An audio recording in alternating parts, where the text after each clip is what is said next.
मान लो अगर पॉलिटी पढ़नी है हमें, अब पॉलिटी में अगर हमारी PhD doctorate of philosophy in polity, अगर हम पॉलिटिकल साइंस अगर हमको नहीं मिला तो हमको चैन से नहीं बैठना है तब तक। तो एक सब्जेक्ट के हमको 20 सोर्स कम से कम अलग अलग सोर्स से, ताकि हमारा खूब समय बर्बाद हो। 3 महीने हम कम से कम पॉलिटी में लगा दें।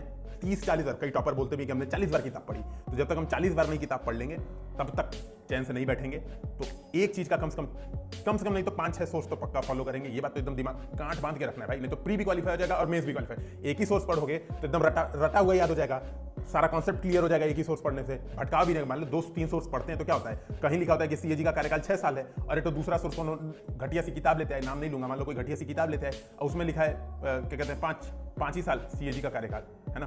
तो कंफ्यूजन नहीं आएगी, तब तक मजा कहां से आएगा। कंफ्यूजन नहीं आएगी, कुछ नया जानने को नहीं मिलेगा तो मजा कहां आ रहा है। तो भाई एक सोर्स पे अडिग नहीं रहना है, कम से कम 5-7 सोर्स पढ़ना है। ये तो एकदम कंठस्थ करके रखना है, 500-700 1000 ताकि कंफ्यूजन आए, 3-4 साल तैयारी करने का मौका मिले बढ़िया से। 5 वर्षीय योजना कम भाई, 5 वर्षीय योजना गवर्नमेंट प्रोत्साहित कर रही है और आप नहीं बनाओगे तो भाई कितनी बड़ी बुरी बात हो जाएगी।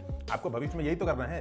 आईएएस बन के लोग करते क्या, यही तो करते हैं, 5 वर्षीय योजना बनाते हैं, है ना, जो कि अनसक्सेसफुल ही रह जाती है हर बार। आज तक तो एक बार ही 5 वर्षीय योजना मेरे हिसाब से टारगेट कंप्लीट की थी, पहली 5 वर्षीय योजना, चेक कर लीजिएगा, मुझे बहुत श्योर नहीं है। तो कम से कम 5-6 सोर्स, ताकि अच्छे से समय बर्बाद कर पाए, ये जरूर करना है।